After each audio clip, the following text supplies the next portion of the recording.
Hello, family. I hope all is well. Hope you're doing great. We're gonna get right into the content. They're talking about the hidden truth of Black Israelites. Iran finna expose some truth. Let's see what they talking about. Dared to say. You expect Iran to talk about nuclear threats. You expect them to denounce the West, to rail against Zionism, to preach revolution. But what you don't expect is for Iran to say this. In a recent symposium broadcast across the Middle East, a senior Iranian scholar stood before cameras and said, "The true children of Israel are not those occupying Palestine. They are the scattered ones, the ones taken across seas through chains to the ends of the earth. And most of them today are black." The room went silent, not because it was blasphemy, but because it was too true. This wasn't just a casual statement. It wasn't a fringe opinion. The scholar Dr. Hassan al-Mahdi is one of Iran's top theologians, a voice the Ayatollah listens to. And according to leaked transcripts, his claim was backed by decades of internal research never meant to be seen by the West. Documents surfaced old Quranic commentaries preserved in Persian script. In them, verses about the children of Israel were cross-referenced with Afro-Asiatic tribes with descriptions that would stun any Bible scholar. Coiled hair like burnt bronze, skin like the night, chosen among the nations, driven far beyond Cush and Mizraim. But it goes deeper than skin color.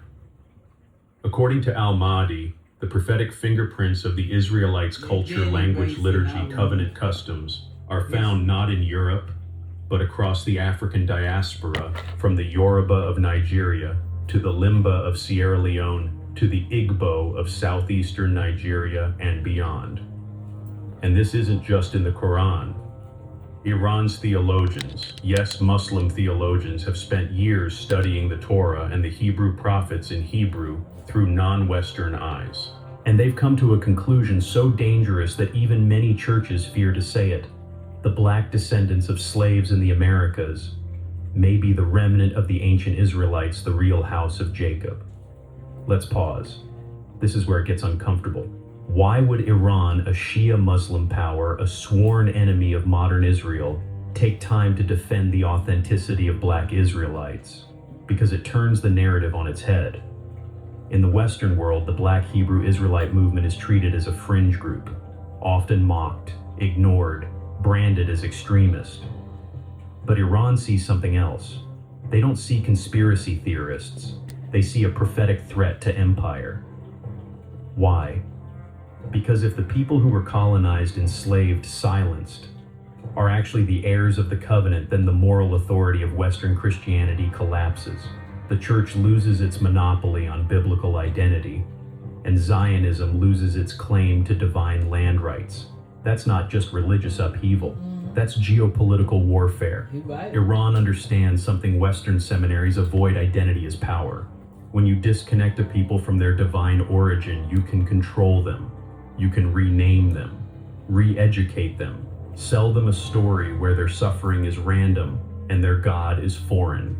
But what if that story collapses?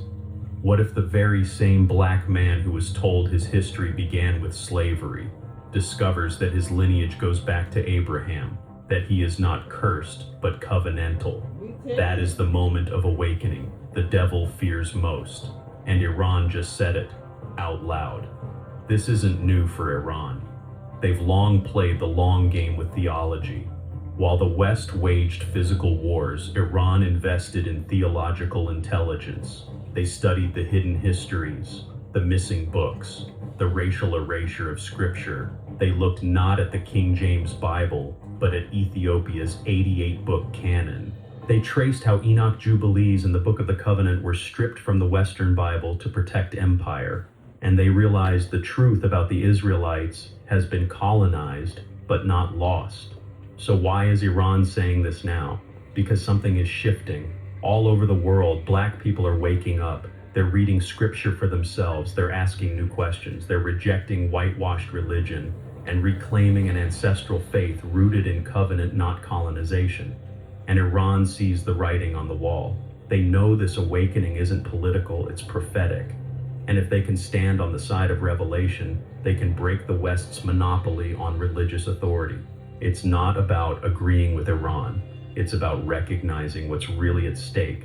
If the real Israelites are waking up, then the fake storylines must fall. Now here's the final twist. The Western world has spent centuries casting Iran as the villain. Yet in this moment, Iran becomes something else, a mirror, reflecting a truth the West has buried for too long, that the first shall be last, and the last shall rise again. Right. So ask yourself, if even your enemies recognize who you are, why are you still doubting? This is just the beginning. Stay with me.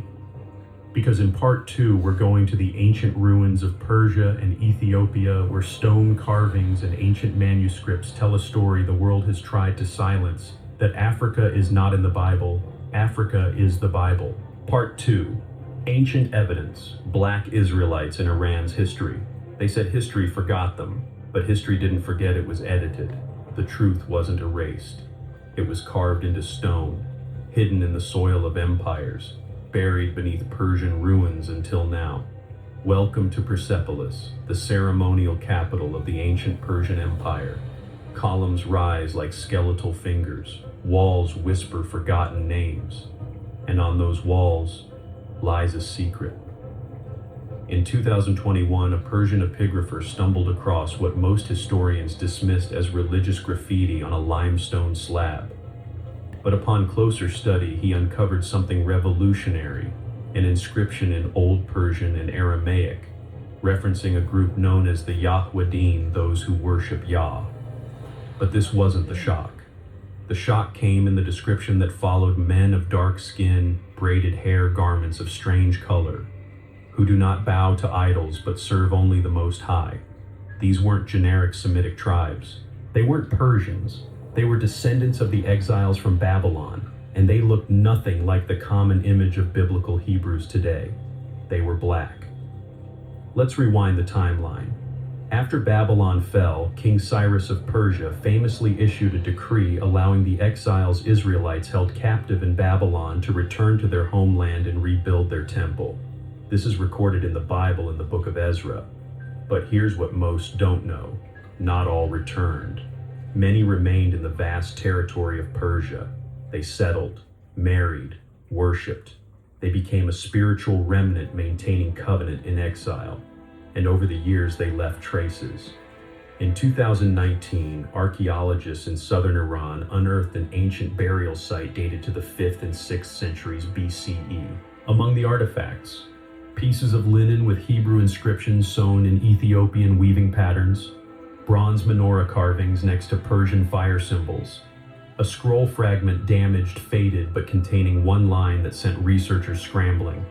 We are the seed of Jacob, though scattered. Yah is our portion still. And the bodies buried in those tombs, cranial features and mitochondrial DNA pointed toward East African origin. These were not European Jews. These were Afro-Asiatic Israelites living, breathing, worshiping in ancient Iran. Now for the twist.